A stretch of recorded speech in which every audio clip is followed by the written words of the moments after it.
What's a Puritan? That's not a religion, by the way. That's more a state of mind or an attitude. It's not a religion. The religious Mayflower Pilgrims were Calvinists. So let's talk about them, because I think they're a remarkable people, and it may give you some insight about why you're Americans, because right now apparently you don't know why you're American, and what's worse, you may not even care. I'm getting really nervous. So let's talk about the Mayflower Pilgrims. Most people like to think they're just white folks that everybody hates. They exploited everybody. They were nasty. And let's see if we can look at some facts to see if that can give us some insight about what happened here on this green. Where were the Mayflower Pilgrims before they came to America? They were not in England. Say it again, the Netherlands. Why were they in the Netherlands? Because the English persecuted them. Couldn't stand it in England. Say it. Because the English persecuted them. Because the English persecuted them. And what religion might the English be that were persecuting them? Anglican, Church of Anglican. So the Anglicans, for all intents and purposes, either kicked the Pilgrims out or highly motivated them to go someplace else. And they went to Holland. So, did the Pilgrims come to America for religious freedom, or did they go to Holland for religious freedom? Which one is it? Holland. Don't ever tell me the Pilgrims came to America for religious freedom, because that is not true. They already had it. They got it when they went to the Netherlands.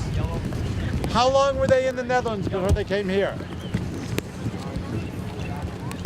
Nobody knows? 10 years. It's a little bit more than 10. It was about 13 years. What's happening to these Englishmen in Holland? Remember we talked about culture?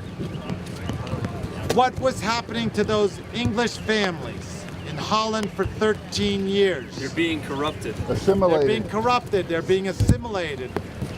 Is that a good thing? Not for them. Not for them. Now we're getting somewhere. Start thinking this stuff through. So the Pilgrims are now faced with their children being brought up what? Dutch. Do you think they like that? No, these were Englishmen. Their sons were going to sea and not coming back. That was breaking their hearts that the families were being torn apart. They're starting to get old. They used to be farmers, and now they're working in the cloth trades, which is hard, nasty work. Anybody ever hear of William Bradford? Yep. Do you know what his address was in Leiden? It was 32 Stink Alley. And just to show you how much of a linguist I am, stink means the same in Dutch as it does in English. So you can see where these folks are forced to live. That's not a marketing ploy, okay, to live on Stink Alley. They were living in some of the least popular conditions in that city. So they decided they've got to do something. So they're going to leave. So they go to their travel agent and say, where can we go? And the travel agent says, well, I've got a great place. Why don't you go to Guyana? Where is Guyana? South America. South America. Where in South America? That's another question. How close to the equator in South America? Near Venezuela. White man, you are going to die close to the equator.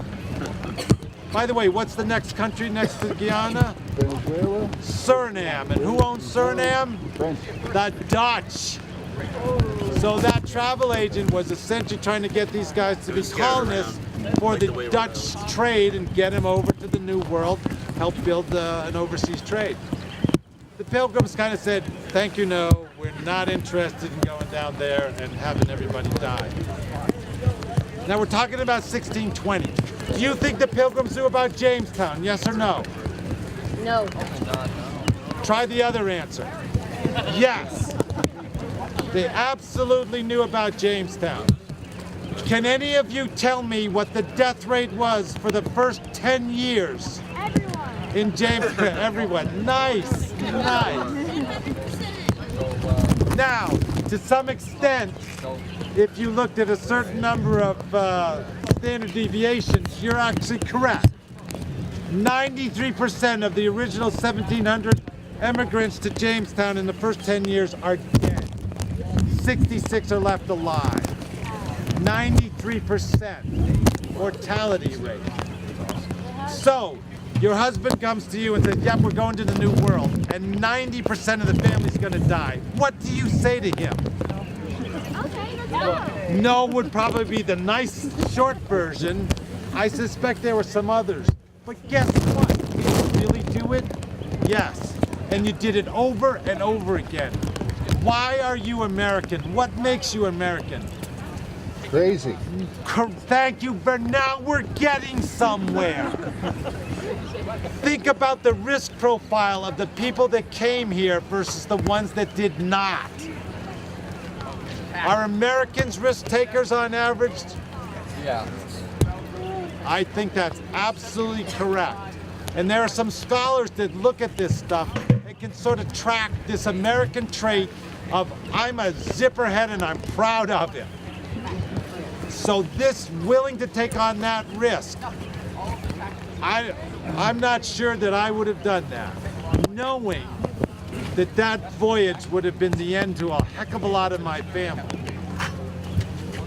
So they decide they are not going to go to Venezuela / equatorial South America.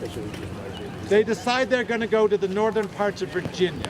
And they go to the venture capitalists, the London company. By the way, that is an old term. They were called adventurers because they had ventured their capital, ergo venture capitalists.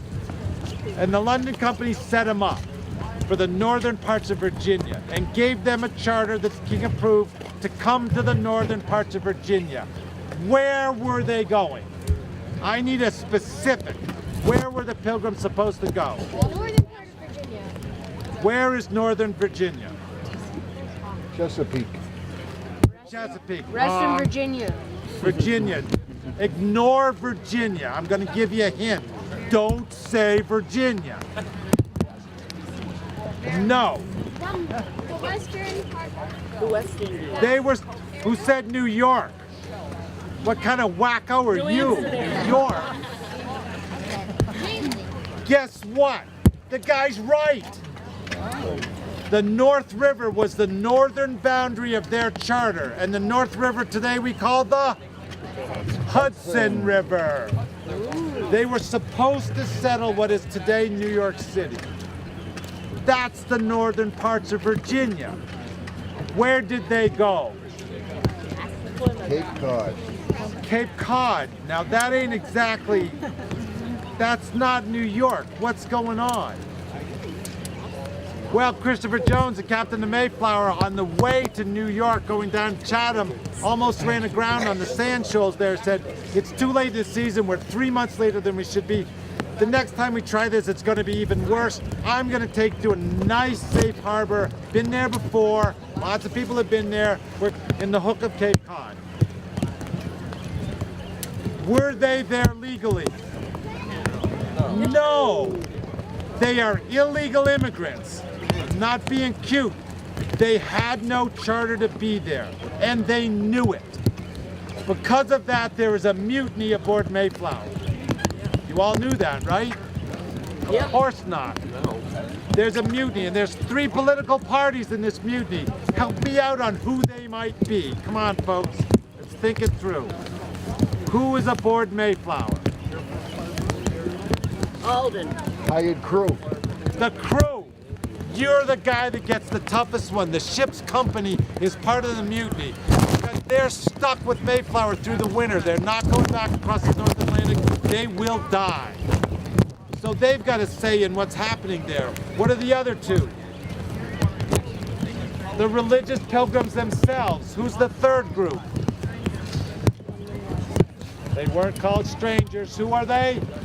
They're the guys that the venture capitalists put aboard this ship. Those would be the servants, the coopers, the carpenters. They all say, there's no law, we're gonna go out on our own. The Pilgrim Father said, oh no you're not. They force them to stay on the ship until they sign what? The Mayflower Compact. And what does the Mayflower Compact say? By the way, this is the most important thing we will talk about today. So you better play with me on this one. What does the Mayflower Compact say? Be united. Basically says, in the name of God and ourselves, we are going to form a civil body politic. In other words, we're going to solve the mutiny. We are going to make such just and equal laws. Let me ask you a question. In 17th century Europe, are laws just and equal? Never. Why? Because there's a social hierarchy that each expects to be treated differently. The Mayflower Compact says all the things we dream up are going to be just and equal. That was revolutionary. Frankly, never done before. They further say that the laws that we make, we are going to enforce through the submission to ourselves. Now they don't even talk about God. They are doing this themselves. What these men created in the Mayflower cabin was your New England town meeting, one man, one vote. One of the most important things you Americans have. One man, one vote. Nya, nya, nya, nya, nya. Now, why would I do that? Well, first of all, we are in the 17th century, and women were different from men, but not that different. So in your new Thanksgiving celebration that everyone, you will do, because I'm saying so, you are going to not worship this turkey and this goofy Thanksgiving. You are going to say one man, one vote. That's the first line. Is what happened in the Mayflower's first winter. How many people died, percentage-wise? 1/3. No. 90. No. 50%. Thank you to my genius. Good work. 50%. That beats Jamestown. So ladies, you can look at your husband and go, thank you very much, 50% in 3 months. Great idea. Because of that, anybody here a lawyer or admit to being a lawyer? Nobody? You're lying to me. What's the law of primogeniture, sir? Pat, what's the law of primogeniture? Dodo? First. Law of primogeniture. Inheritance, right? So what? Let's think about it. Primo, what is primo? First. Genitor, First in line. born. Inheritance. Firstborn. Jeez. Firstborn son gets it all when dad dies. Good morning.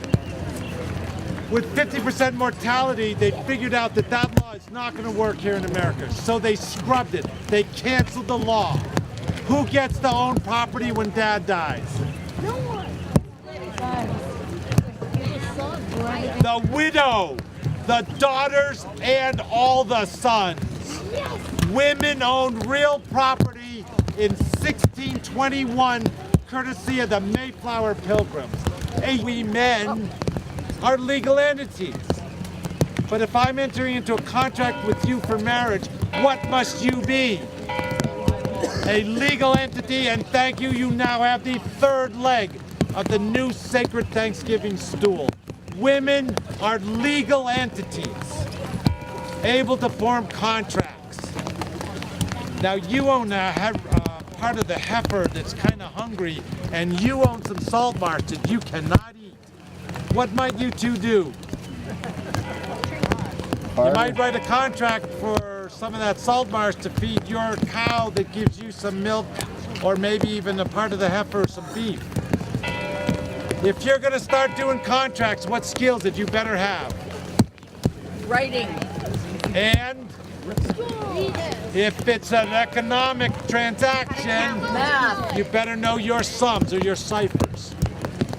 Do you realize that in the 17th century, women and girls were more literate than our children are today? For that reason. Plus, if you're out on militia duty, who's going to read the almanac to bring in the crops or plant them?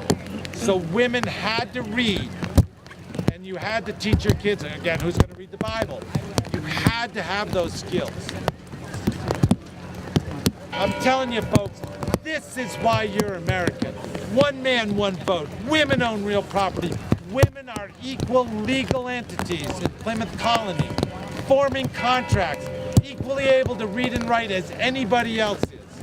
Now, sooner or later, we mess up and give you the vote, but that comes later.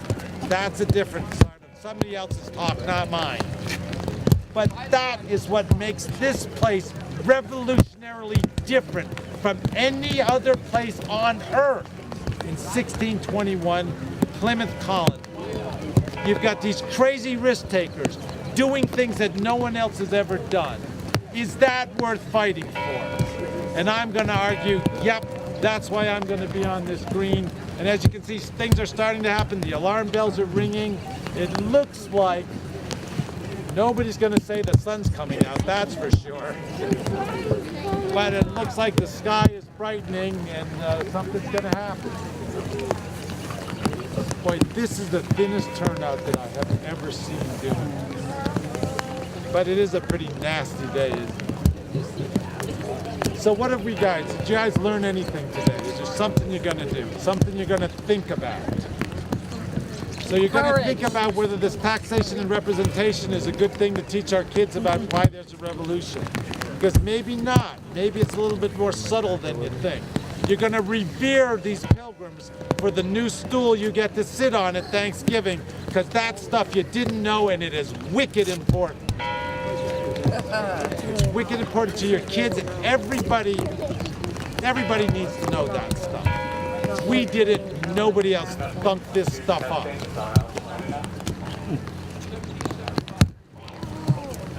So, what other? Some of these guys heard this before, but this green is sort of a sacred place, and it is so timely.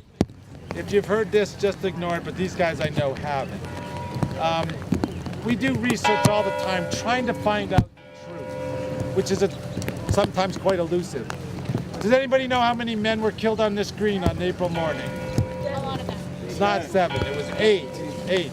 How many were wounded? 10. You're wrong. Every history book in the world will say 10. They are all wrong. After the battle, Jonas Clark gives a sermon and he enumerates the dead and the wounded. There are 11 wounded in his sermon. Yep. There's one name that never shows up after April 19th, and that is Jacob Bacon. Jacob Bacon is wounded on the arm on the green, but he disappears, his name and the head count goes away. Why? What's going on? We did some research and we find Jacob Bacon. After the battle, never before, but after the battle, Jacob does some things that are socially inappropriate. He's arrested for domestic abuse, not something that anyone would be proud of, to be certain. He says, all right, you're right, I'm not gonna do it, I messed up, I'm sorry. Well, he lied because he does it again. This time it's worse. He's arrested. There's no jail in Lexington. They can't put him in jail. So they take him to Concord and put him in jail in Concord's jail.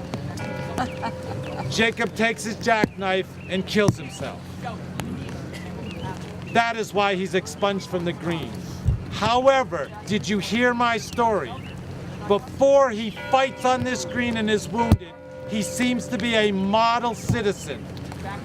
After the battle, something goes wrong. What are we talking about potentially? PTSD. Exactly.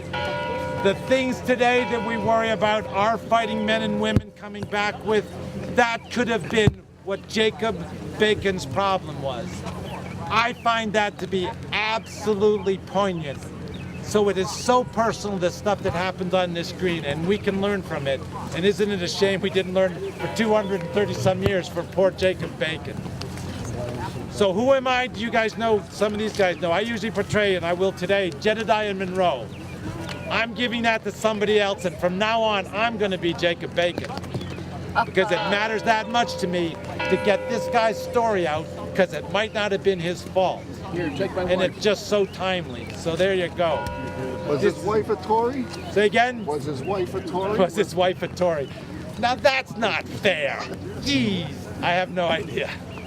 No idea. There's always one in the crowd. So I'm still willing. Now, if you guys got some questions, I'll take them. So if anybody have something they'd like to ask. Yes. How did the British know that they had the ammunition? Well, who was their spy or sketch? How did the British know their munitions at Barrett's farm out in Concord? Yeah. Absolutely, there were spies. Spies all over the place. Gage in Boston had a very good idea of where all the stuff was. And in fact, that's interesting you brought that up. We're doing some research now. We're looking into the provincial archives, and we're able to take every house in Concord and tell you what was stored in that house on April 19th. From molasses to Madeira wine to fish to musket. I don't know. I was a naval officer in 1971, so maybe it goes back to that. I don't know. Did you graduate from Annapolis? Pardon me? Did you graduate from Annapolis? No, I didn't. I have a regular commission in the United States, regular Navy, but out of a 4-year ROTC program. Oh, excellent. So I am a midshipman, just like a Naval Academy guy, everything that they do, except I didn't go to the boat school. What got in Canoe Maryland? U, as we used to call it. At least you taught us something. Well, I learned that you shouldn't enlist in the British Army. I got really tired. now, by the way, that's another subject. What do you think the average age of the British soldier was on this screen? 17. Who said 30? 36 was the average age. You guys don't realize that these British soldiers, first of all, we're all volunteers. And once you volunteer, you're in for life. The only way out is you die or you're so crippled you can't perform. So you're in forever. And that's why these soldiers are much older. By the way, am I a volunteer or am I a conscript? I'm a conscript. The provincial law is quite clear. If you're a male 16 to 60, you will be in the army. Period. That's it. So all of you guys think it's the British guys are the conscript and the Americans are the free volunteers. You're 180 off.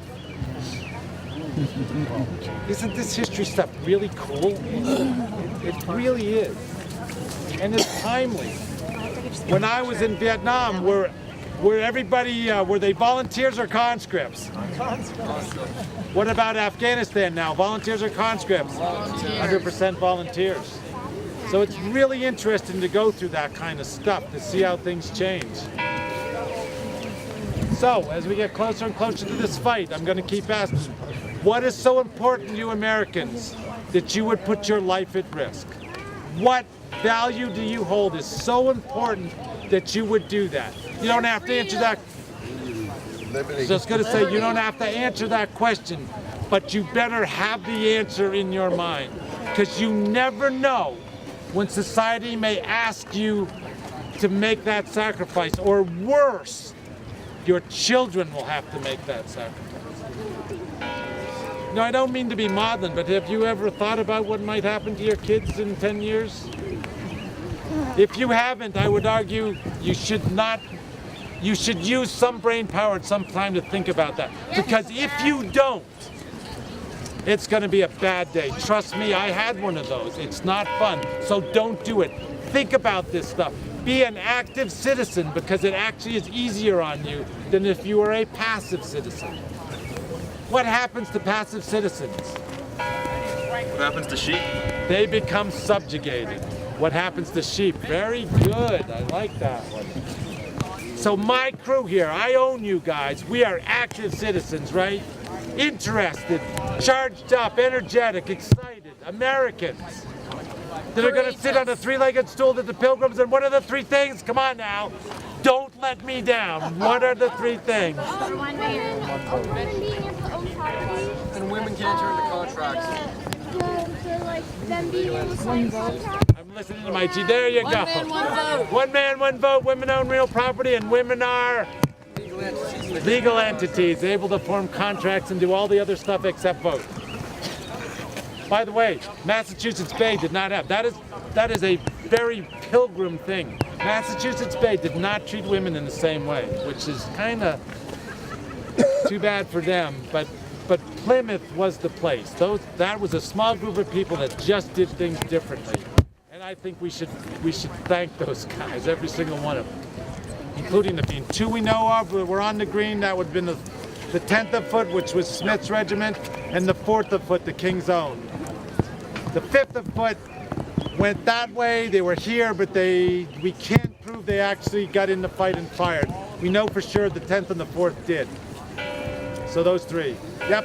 Are we any closer than we were last year to finding out who fired the first shot?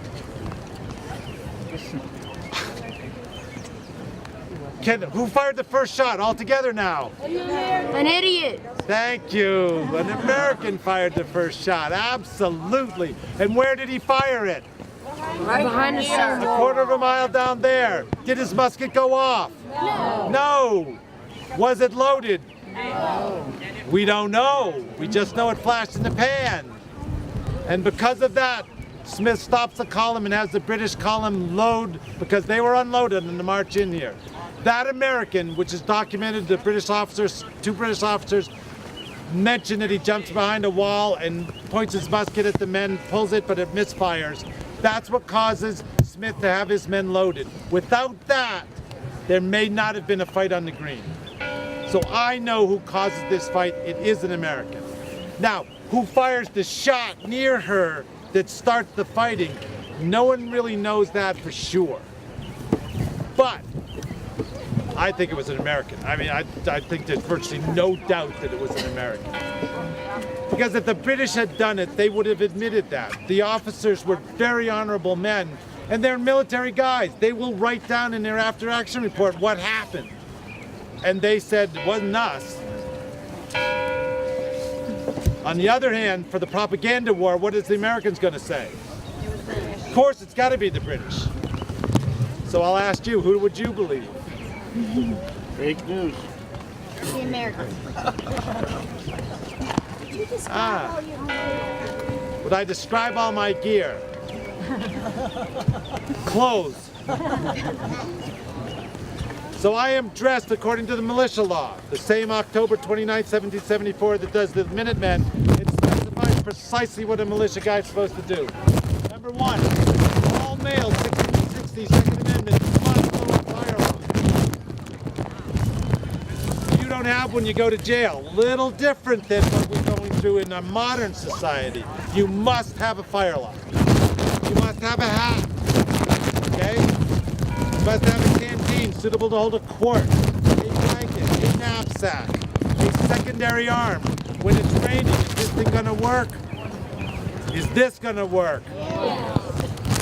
So you've got to have a bayonet. By the way, it's gonna be real interesting how the muskets are gonna go on that green today. And you've got to have a cartouche pouch that holds cartridges. You may have a powder horn, doesn't say, but you need to carry extra gunpowder. That's what you usually put it in, was a powder horn. So I am dressed precisely the way the law says I should be. There's one Lexington Minutemen. Accompanying me here this morning is the past Captain Commanding Henry Bloom. I shouldn't talk On about it. behalf of the So I think Lexington we're done. Minutemen, So thanks, and folks. the Regiment of Foot, No, not thank you. You were too hard. You guys were hard. pleasure to welcome I hope you learned something. What's your name? I hope you think about stuff. I really want you to think about stuff. And I would request that we are Americans, and it's special to be one. And everybody that wants to be one ought to have a chance to be one in some way that we decide how that is. Because being American is work. So there you go. And now, Captain Bloom. If you're listening to this, there's nothing there.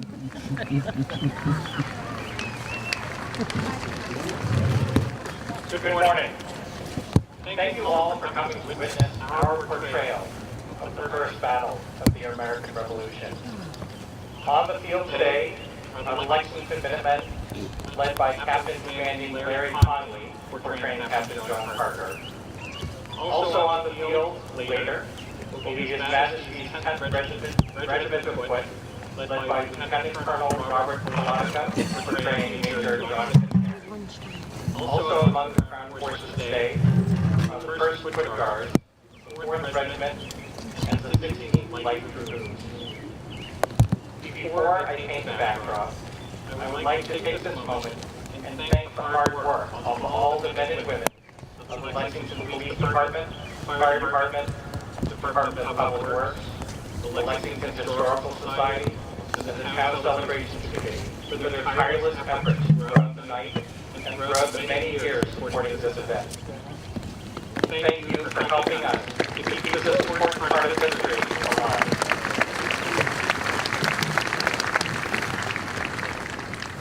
Thank you. Now let me set the stage. It is now 1775. There are no paved roads. There is no flagpole or statue. There was no Instagram or Snapchat. It was actually a nice morning. This is a small rural town west of Boston, originally settled as Cambridge Farm. It was incorporated as the town of Lexington in 1713. In the years leading up to 1775, British Parliament imposed various taxes on the colonies. Tensions between England and the colonies grew steadily. King George III found it necessary to keep military forces in Boston to contain the colonists' resentment and to support the royal governor. In December 1773, the Lexington Militia, also known as the Lexington Training Band, was formed under the command of Captain John Parker. They reaffirmed their resolve. Captain Parker orders the sounding of the alarm bell at the belfry to notify the townspeople and militia of the imminent danger. Townspeople appeared from their homes throughout the night to assemble here on this common. After much anticipation and delays, many of the militia members who had answered the alarm were allowed to retire. Those living close returned to their homes. Some remained on the common, and some were retired to the Buckman Tavern, where you still see standing there, sounding the alarm on the drum. The militia were rallied to the defense of the town and take positions on the common. As the men were lined up on the common with news that the regulars were just down the road, Hancock remained angry, confused, scared, and unsure of what may happen next. Several of the militia were pushed to the front in defiance, and others were retreating in fear. As the sides of the force bearing down on them rose inside, one of Parker's men, Daniel Mulligan, cries out, "There are so few of us, it is folly to stand here." To the bounds of It is at this time that Captain Parker will attempt to steady his men and issues this command. Steady men, do not fire unless fired upon. Let the troops pass by, do not let them without aid first. What's To your name, sir? combine the 19th century interpretation of the famous command, engraved on Just stone remember. on the northeast side of the common. As the regulars ready themselves to battle formation, we will see British officers advance forward toward Parker's company and demand that rebels disperse. In an attempt to pacify the rebels in their path, the British officers released militiamen from Woodburn who were spying on the regulars' advance and were captured earlier in the night. Suddenly, Here, but you might not see the smoke. That has a little bit more believability for me.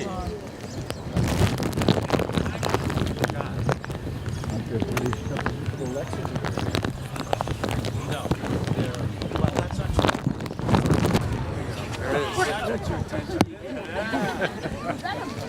that was one musket. Now, the problem is, I'm pretty sure the man who fired that put two loaders in. That's a stupid thing to do. It's a safe thing. Loaded musket with a ball in it, it sounds entirely different from the flag. You get a very sharp bark. You get the gas retarded by the musket ball as opposed to the trees. You ever put paper in that to make it more crackly? No. I remember I'm a naval officer and I really did this for real life at some point. I treat this with extreme respect. You don't mess with one of these. It's a perfect good firearm.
The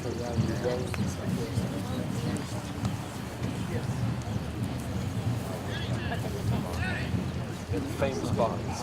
That's those famous spots. Could be tough. What's in the chest?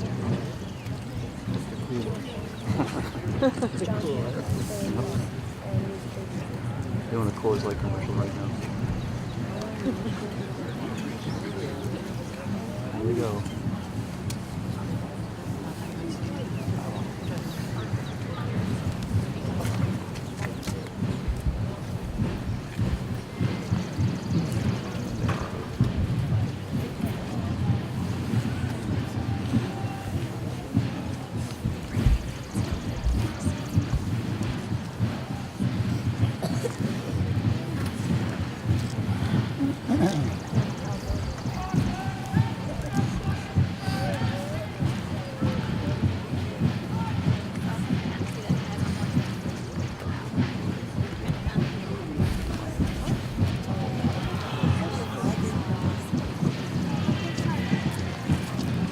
Don't forget, lots of off and on.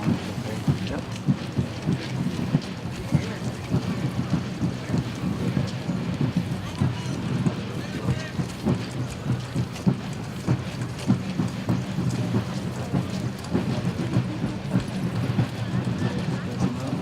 You're all the way out wide. Wide.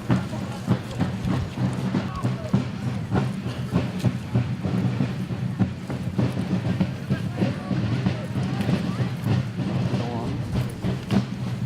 To the left, to the left.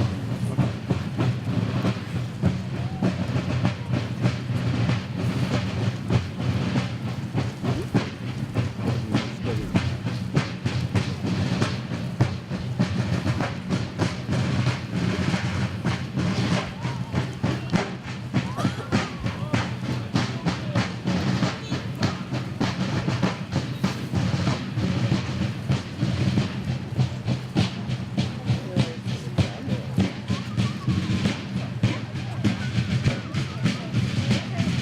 Oh, that's on the right. Horse.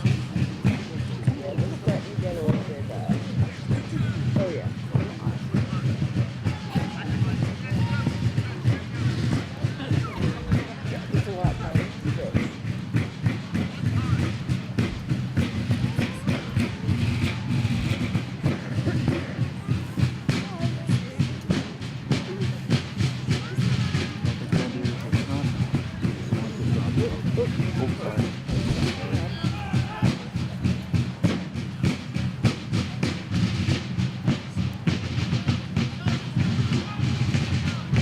Light.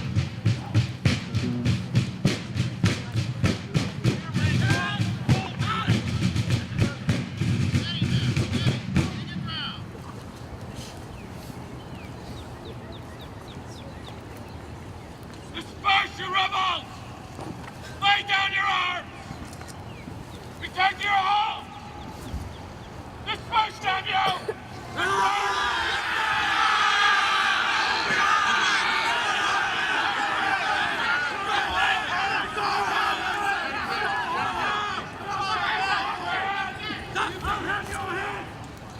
Caution! Surround these men! Seize their arms! Do not fire upon them! Lay down your arms! Back to your home!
Take grenade!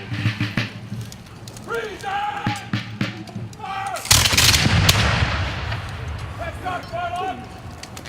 Shoulder! Sherlock! Stand! Stand! Sergeant Major! 3 chairs for His Majesty! 3 cheers! His Majesty inside! Boo!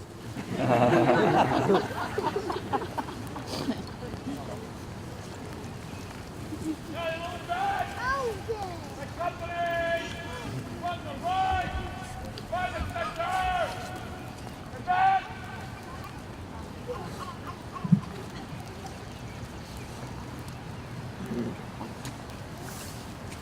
March!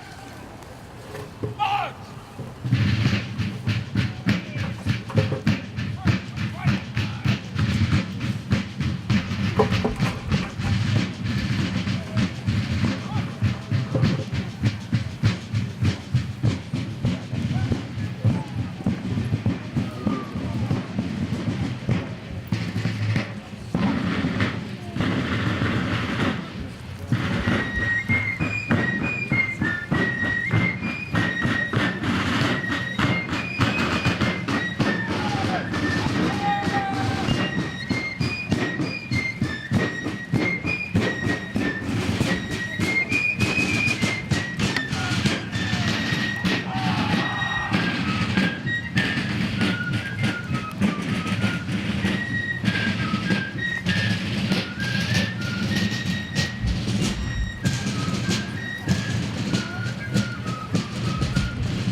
By the time they arrived, we would have